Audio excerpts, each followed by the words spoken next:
Hola, vuelve a comunicarse contigo el doctor Crespo.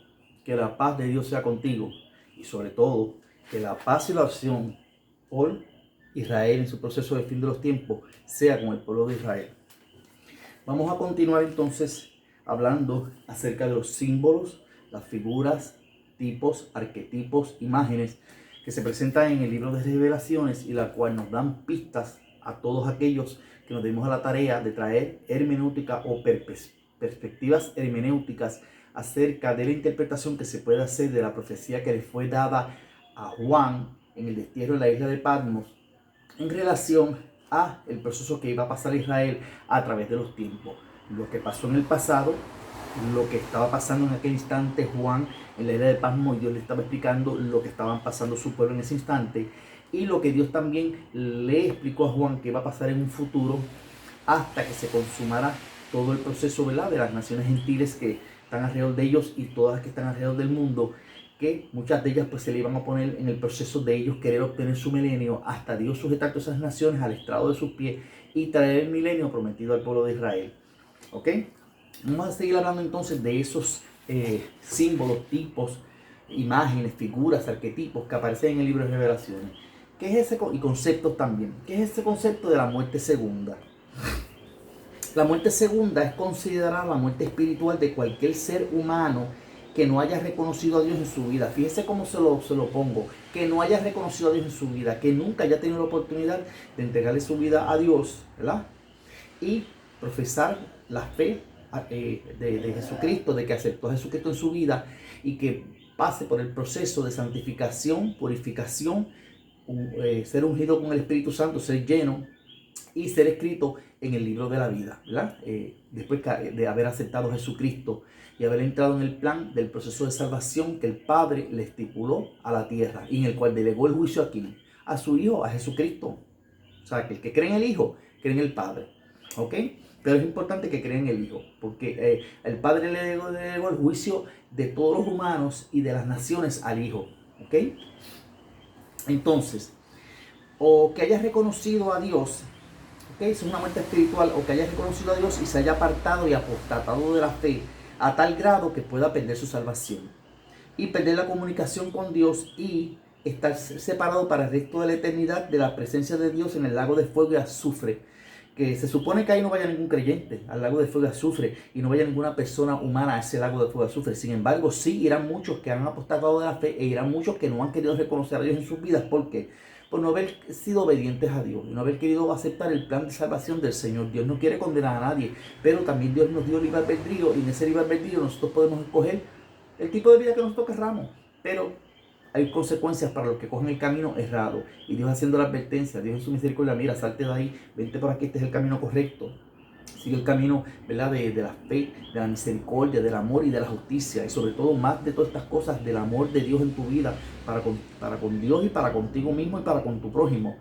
Hay personas que se olvidan de eso, entonces se pierden y siguen haciendo pues, sin números de pecados y llevan estilos de vida que a Dios no le agrada y terminan en condenación. ¿Porque Dios los condenó? Porque ellos no se condenaron a ellos mismos. ¿Ok? Entonces en ese lado de fuego y azufre, que van a estar los que van a ir a la muerte segunda, ahí estarán Satanás, los ángeles caídos, el anticristo y el falso profeta. Se supone que ahí no vayan los creyentes. ¿Ok? En Juan 5:21, 22 a 23, pues nos confirma parte de este concepto. Dice, porque como el Padre levanta a los muertos, fíjese que el Padre levanta a los muertos y les da vida, así también el Hijo a los que quiere da vida. O sea que tanto da vida el Padre como da vida el Hijo. ¿Okay? Porque el Padre a nadie juzga. Fíjese que el juicio entonces no lo va a hacer el Padre celestial. El juicio lo va a hacer ¿quién? Cristo, porque lo dice aquí claramente en su palabra. Porque el Padre a nadie juzga, sino que todo el juicio dio al Hijo. Entonces el Hijo es el que va a hacer el juicio sobre ¿dónde? Sobre nosotros los pecadores que lo tenemos que aceptar a Él y arrepentirnos y venir a Él, y también sobre las naciones, sean gentiles o el pueblo judío. Él va a entrar en el juicio con el pueblo judío, que es este proceso escatológico de Israel a través del proceso de fin de los tiempos, y va a entrar también en juicio con las naciones gentiles, para ambos lados. ¿Ok? Dios va a hacer juicio con un propósito. ¿Ok? Para que todos honren al Hijo como honran al Padre, y el que no honra al Hijo, no honra al Padre que le envió. Por tanto, es importante que nosotros honremos al Hijo y reconozcamos el plan de salvación a través de su Hijo. ¿Para qué? Para evitar esa muerte segunda, que es una muerte espiritual. Perdidos en la eternidad, sin Dios y sin esperanza. Pero como ya hemos recibido a su Hijo y lo hemos aceptado en nuestra vida, pues mire, no vamos a pasar por ese proceso los creyentes. ¿Okay? ¿Qué es entonces el concepto de la muerte primera? ¿Qué es eso de la muerte primera? Hay una muerte segunda, pero también hay una muerte primera. Esta no es la muerte segunda, la que expliqué anteriormente. Esa muerte primera es la muerte natural que experimentamos todos. ¿Okay? Todo ser humano tiene que morir. Nace, vive y muere. ¿Okay? A menos que no llegue el rapto, que Dios lo transforme y se lo lleve y usted no vea muerte. Como pues pasó con los profetas, con Elías, como pasó con Enoc. Al principio en Génesis que se habla de un tal Enoc que anduvo con Dios y Dios lo traspuso sin ver muerte. Lo mismo pasó con el profeta Elías, Dios se lo llevó y no vio muerte. ¿Ok? En el caso de nosotros, pues nosotros los creyentes no vamos a ver muerte los que nos vayamos en el arrebatamiento de la iglesia, en el rapto, el llamado rapto de la iglesia. Pero si aún fuese ser que nosotros pasásemos por el proceso de la vida y no tuviésemos la oportunidad de irnos en el rapto o en el arrebatamiento de la iglesia, pues vamos a tener una muerte natural y Dios nos va a llevar entonces a un sitio específico en sus moradas hasta que Él decida volvernos a resucitar, darnos el cuerpo de gloria y entonces traer el proceso que Dios tiene planificado para todos aquellos que han creído en Él. ¿Ok? Al final del milenio, en el juicio del trono blanco, fíjense cómo se lo pongo, se lo estoy explicando. Al final del milenio, no es antes, es al final del milenio, viene un juicio que se llama el juicio del trono blanco. Los que no hayan sido levantados para vida eterna en salvación, o sea, que se fueron en el rapto con el Señor los levantó, los resucitó y se los llevó en la primera venida de Cristo, ¿verdad? Entonces ya en esa segunda venida, que es al final del milenio, se van a levantar, Dios los va a levantar a todo el mundo y va a recoger las almas que se hundieron en el mar o se ahogaron en el mar, los que murieron en todas las áreas, ¿verdad?, de la tierra que no hayan sido salvos. Delante del Señor, el Señor los va a resucitar, pero ¿para qué? Para una muerte segunda, que es una muerte separada de la presencia del Señor, que es la muerte segunda. ¿Ok? Y en esa muerte segunda es total separación de la presencia de Dios. ¿Ok? Vamos a ver qué dice Job 38:17. Job 38:17. Job 38:17 dice: te han sido descubiertas las puertas de la muerte. ¿Ok? Y has visto las puertas de la sombra de muerte. ¿Quién vio eso? Job. Con la angustia que Job pasó, estuvo casi al borde de las puertas de la muerte. ¿Has considerado tú las anchuras de la tierra? Le pregunta Dios a Job. Y después dice: y has visto las puertas de la sombra de la muerte. ¿Has considerado tú las anchuras de la tierra?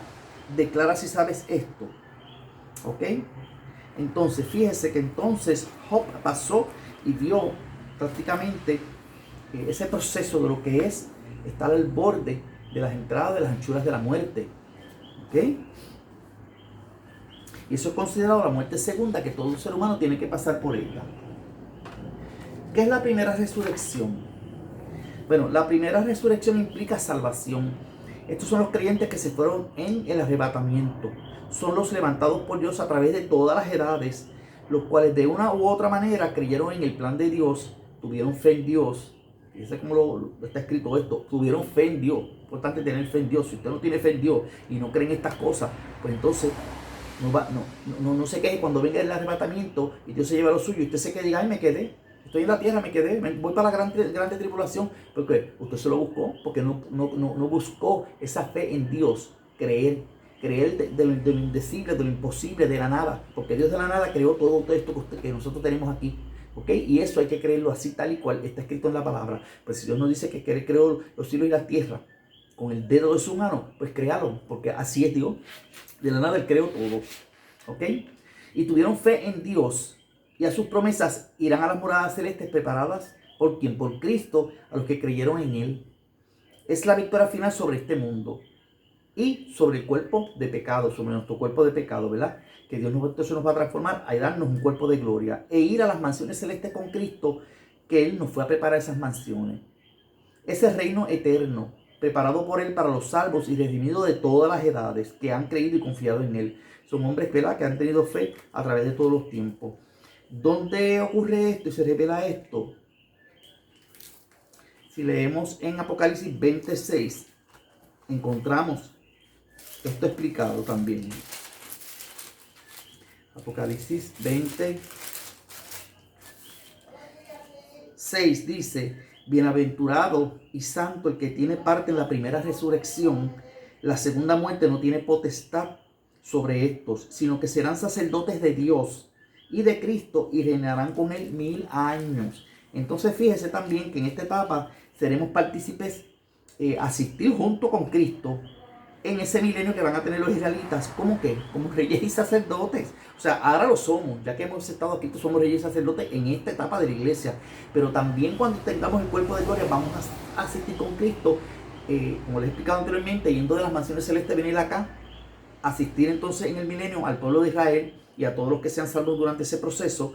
Y vamos a estar actuando como si fuésemos, como si fuésemos, no, que vamos a ser como ángeles de Dios en la tierra. Y podemos ir a la mansión celeste y volver de vuelta porque vamos a estar en cuerpos de gloria.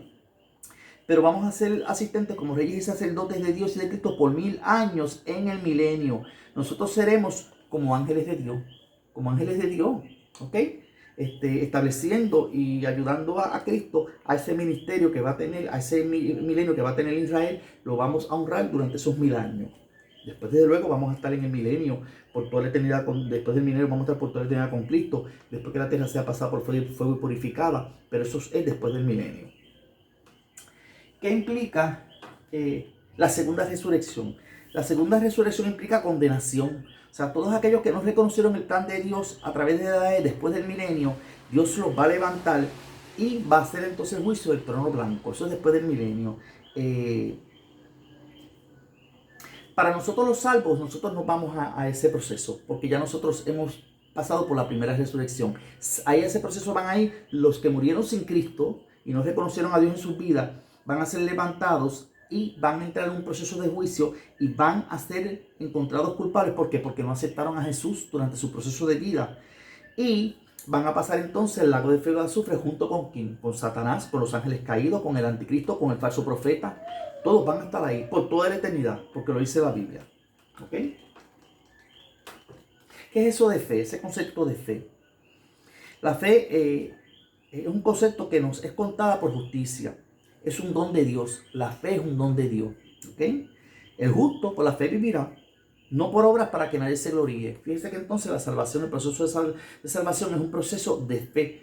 En un instante en su vida quizás usted haya tenido la oportunidad de que alguien le haya predicado el evangelio, le haya hablado de Jesucristo y Dios le da esa inspiración, esa fe a usted y usted dice: caramba, esto me suena a mí como algo que me gusta, que me agrada, que me hace sentir libre, me hace sentir seguro. Pues mira, yo voy a aceptar a Jesucristo como ellos me están diciendo y voy a ver la transformación que Dios va a hacer en mi vida. Y Dios lo hace. Y eso, ahí tú has tenido fe y ese don de la fe se manifiesta en ti y te ayuda a entrar en ese proceso de salvación con el Señor y a seguir viviendo el Señor por fe, porque el justo por la fe vivirá. Esta es la capacidad de creer sin haber visto nada o sin usted haber sentido nada. Simplemente creerle a Dios. Se compara con un grano de mostaza, la cual, siendo de una semilla de las más pequeñas en la tierra, ¿verdad?, al sembrarse y crecer, se convierte en un árbol grande y fuerte y es uno de los árboles más robustos sobre la tierra. Así debe ser nuestra fe. Empieza chiquitita y de repente va creciendo hasta que ya nosotros tenemos la capacidad de una fe, de que en ciertos momentos podemos proclamar ciertas virtudes, ciertas capacidades, al punto de que pues pondremos las manos sobre los enfermos y sanarán. Oraremos por los endemoniados y serán liberados. ¿Ok? Y así, montones de cosas. Pediremos a Dios, Señor, ayúdame en esta circunstancia, y Dios lo va a ayudar. Porque usted va a estar en el Espíritu y andando conforme como Dios quiere y va a poder accionar la fe. Pero el que no anda conforme a Dios y anda en el Espíritu, pues no le puede ser agradable a Dios. Y anda conforme a qué? Conforme a la carne, conforme a los rudimentos del mundo. ¿Ok? Fíjense que dice aquí en cuanto a la fe. Vamos a buscar entonces Habacuc. Aquí en el libro de Habacuc 2.4. A ver qué dice Habacuc 2.4. Dice: he aquí que aquel cuya alma no es recta se enorgullece, mas el justo por su fe vivirá. El justo, porque somos justos, los que hemos creído en Dios y queremos practicar la justicia, y creemos en la justicia de Dios, pues por nuestra fe viviremos. O sea que Dios premia nuestra fe. Dios lo va a premiar a usted si usted tiene fe. Pero no una fe en la cual tú creas que tú puedas manipular y controlar a Dios. Como estas cosas que se están viendo hoy día, que tienen que tener mucha cuenta con esto. No quiero juzgarlos ni decir que son falsas doctrinas o no. Pero usted tiene que tener mucha cuenta con aquellos que utilizan su fe en una manera que no es conforme a la fe que le agrada a Dios. Haciendo decretos como por ejemplo digamos, el disparate que están diciendo por ahí de que decreto de que el coronavirus no viene se vaya de todas las naciones y ya se fue el coronavirus. Tenga mucho cuidado con eso, porque esta no es la manera correcta de usted apoderarse de hacer ciertos milagros o ciertas obras milagrosas, haciendo decretos que no son conformes a la palabra de Dios. Usted puede utilizar la palabra de Dios para citarla y proclamar, sí, sanidad divina, citando la palabra de Dios. Señor, tú dijiste en tu palabra, usted cita la palabra de Dios y dice, Señor, tú dices en tu palabra que pondremos las manos sobre los enfermos y sanará. Pues Señor, esta persona está enfermo y yo, en función de esa palabra que dice tu palabra, Señor, yo pongo las manos sobre estos enfermos y son sanos conforme a lo que tú dices en tu palabra. En el nombre de Jesús son declarados sanos, Padre. Y sobre todo, Señor, en tu perfecta voluntad. Porque a veces Dios tiene unos misterios que con ciertas personas los sanas de cantazo, otras es a través de un proceso. ¿Por qué? Porque Dios sabrá, Dios sabe lo que hace. Y usted no puede coger a Dios y controlar y decir, pues yo decreto esto, yo hago esto. No, no, no. Esto tiene que ser conforme a la palabra de Dios. ¿Ok? Balaam. ¿Qué es eso de Balaam? Balaam tipifica a los creyentes corruptos, oiga esto, dentro de las congregaciones de los santos, los cuales su interés principal es traer mundanalidad. Fíjese qué es lo que hacen los que son de este tipo de Balaam en las iglesias. Traer mundanalidad a la iglesia de los creyentes. Es solicitar a la iglesia o congregaciones que traigan actividades del Estado. Y cuando digo actividades del Estado, es la cultura de nuestro Estado donde usted se manifiesta. De su Estado, las cosas culturales de su Estado y meterlas dentro de las congregaciones. Con un propósito para mundanalizar las congregaciones. Traigan actividades del Estado, del gobierno o cultura de cualquier nación a accionarse dentro de las congregaciones. Ejemplo de esto, y oiga esto bien con mucho cuidado, bailes dentro de las congregaciones, danzas paganas, ojo avisor, músicas con géneros no cristianos, y diciendo pues no, porque es que se puede adorar a Dios con todo tipo de género de música. Cuidado, porque hay músicas que son, y los géneros musicales, muchos géneros musicales de la tierra han sido desarrollados ¿para qué? Para darle culto a ¿qué? A la carne, a la concupiscencia de la carne, al deseo, a la pasión, ¿entiende? Entonces hay que tener en cuenta, porque una cosa es la pasión de la carne y otra cosa es la pasión del espíritu. ¿Okay? Y ahí tenemos que saber diferenciar los cristianos. Sino más orientado a pasiones y deseos de la carne, ese es el culto a Balaam. ¿Okay? Estos creyentes no creen que el reino de los creyentes que nosotros estamos pregonando sea uno celestial. No, estos creyentes de Balaam, que son del culto de Balaam, son más bien orientados a proclamar dentro de sus iglesias apóstatas una cultura de que nuestro reino está aquí en la tierra. No, que su reino es aquí en la tierra, hermano. No es estar pensando en pajaritos peinados por allá arriba en lo celestial. Cuidado, porque esto no es así. Ellos dicen que nosotros debemos decretar riquezas terrenales, porque esto es lo que Dios quiere para nosotros como reyes y sacerdotes, aquí en la tierra, que proclamemos, que decretemos riquezas terrenales. Mire, mucho cuidado, yo no digo que las riquezas no sean de Dios, las riquezas pertenecen a Dios, y Dios se las da a quien Él quiere. Pero hay que tener en cuenta, porque si en el plan de su trayecto de desarrollo cristiano, a usted no le va a tocar ser rico, y usted empieza a decretar como los locos, porque diga, decreta que tú vas a ser millonario rico, y a usted no le toca eso, entonces usted puede entrar entonces en la contradicción de los de Balaam, que quisieron quemar, pusieron por más valor las riquezas terrenales que las riquezas espirituales, las riquezas de arriba, celestiales. ¿Okay? Cabe la posibilidad que muchos creyentes sí puedan enriquecerse y que aún sigan siendo unas personas espirituales y dadas a la vocación y a la pasión del Señor. Pero hay muchos otros que están predicando un total enriquecimiento, ¿okay? A costa de la palabra de Dios, pensando de que esa es la finalidad del Evangelio. Y la finalidad del Evangelio no es eso. La finalidad del Evangelio es salvar su alma. Dios lo que quiere es salvar su alma. ¿Ok?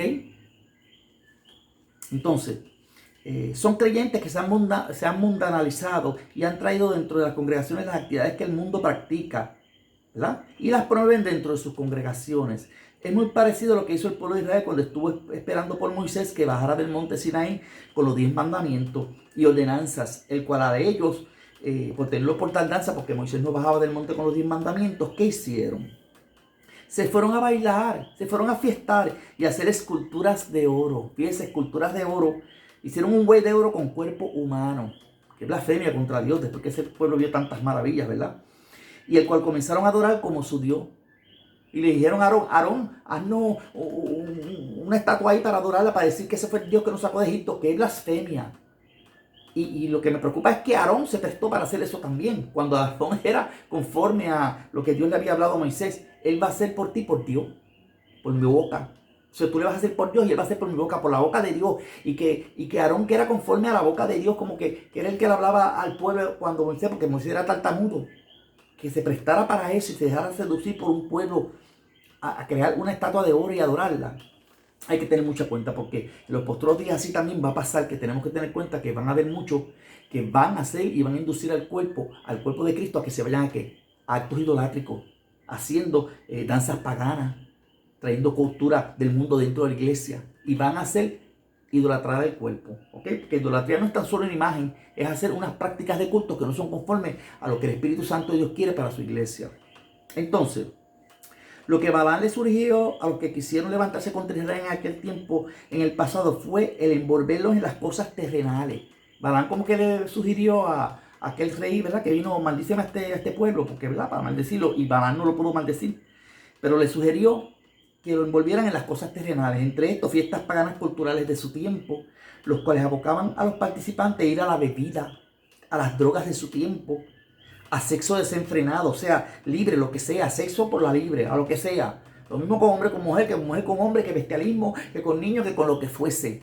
Entonces, pues todas esas cosas, Dios las condena. Comidas exóticas y drogas orientadas a la lujuria y a la fornicación. Mediante estas acciones se buscó contaminar al pueblo de Dios, ¿verdad? Que iba en tránsito hacia la tierra de Canaán, la tierra prometida que Dios le había prometido a los israelitas en aquel entonces, o desde aquel entonces, y desde luego el pueblo no estaría en gracia para recibir la promesa de su tierra prometida, porque esa generación que anduvo por el desierto 40 años no pudo entrar a la tierra prometida, y fue la tierra después de la generación después del tiempo de Josué. ¿Por qué? Porque esa generación se contaminó. Hicieron múltiples actos abejantes delante de Dios, y Dios en su misericordia no los destruyó porque Moisés se metía y oraba. Pero cuántas veces Dios no estuvo a punto de decir, mira, sepárate y salte que voy a destruir este pueblo, porque ya este pueblo pues no está haciendo lo que yo quería. Pero Moisés le oraba a Dios, ten misericordia, Señor, de nos sacaste allí, que dirán los otros pueblos que están mirando alrededor, que después que nos sacaste nos traíste aquí al desierto para destruirnos. Y Dios en su misericordia aplacaba su justo juicio, porque hasta su justo juicio. Pero así es el Dios que nosotros le servimos, lento para la ira y grande en misericordia y en verdad. ¿Ok? Entonces, fíjese que este pueblo pasó por esas situaciones.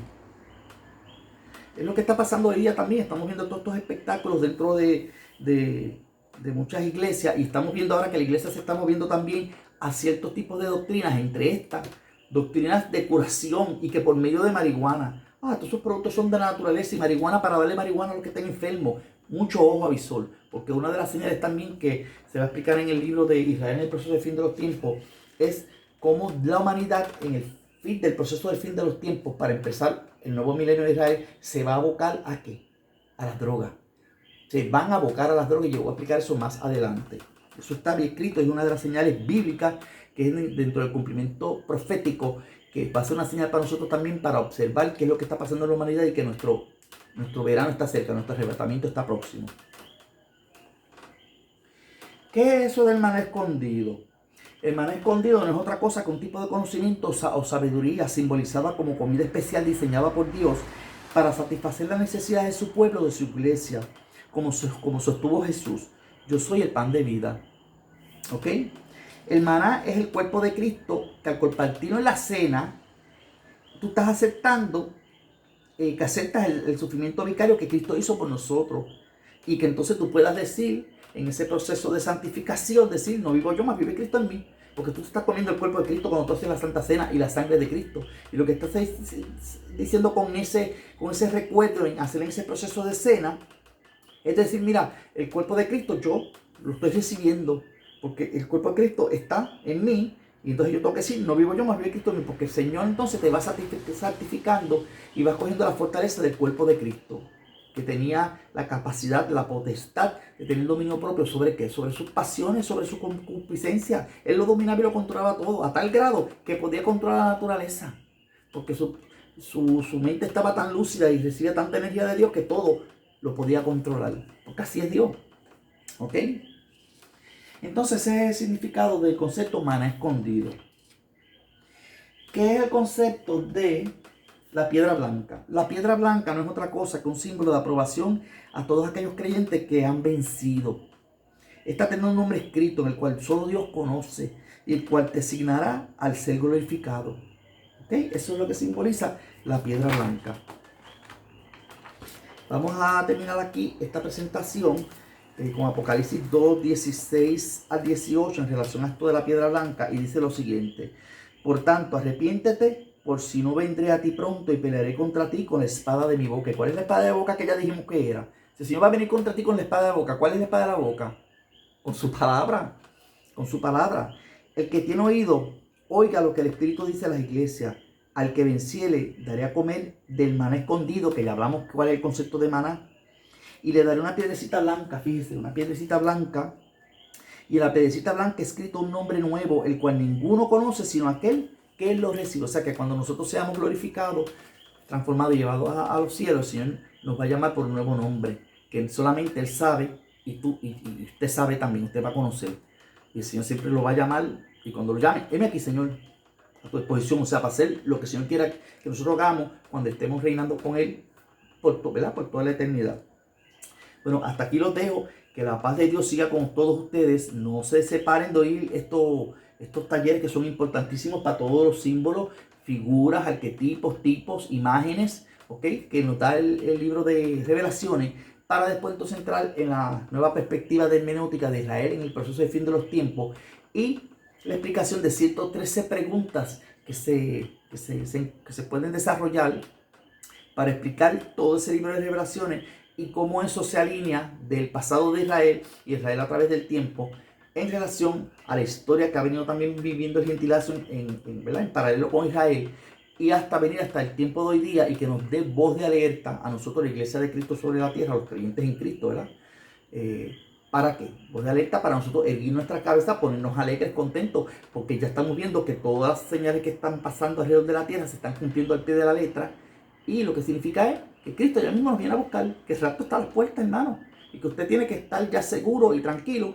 Y aunque usted vea que todo lo que está pasando, terremotos, que si las pestes, el coronavirus, que si los terremotos en Puerto Rico al sur, que si para el norte, olvídese de esas cosas. Tranquilidad, paz, mesura, porque el Señor está con nosotros. El Señor está con nosotros y el Señor tiene el control de todo en sus manos hasta que Él nos saque de aquí. Y entonces Él va a entrar ya con el proceso final, que ya eso se lo voy a explicar más adelante. Y lo que quiero es tratar, pues, traerle una voz de alerta para que usted se prepare y esté preparado para que, como virgen prudente, poder oír la voz del Espíritu cuando el Señor diga, sube para acá arriba, y para allá arriba es que vamos, ¿ok? No se quiere quedar aquí en la tierra, porque lo que viene son los juicios de Dios, y lo que viene son las 7, la ira postrera de Dios, que son las 7 copas finales. Es la ira postrera de Dios la que viene, ¿ok? Bueno, que el Señor los bendiga y la paz de Dios sea con usted, ¿ok? Y la paz, sigamos orando por la paz de Israel, ¿ok? Dios los bendice.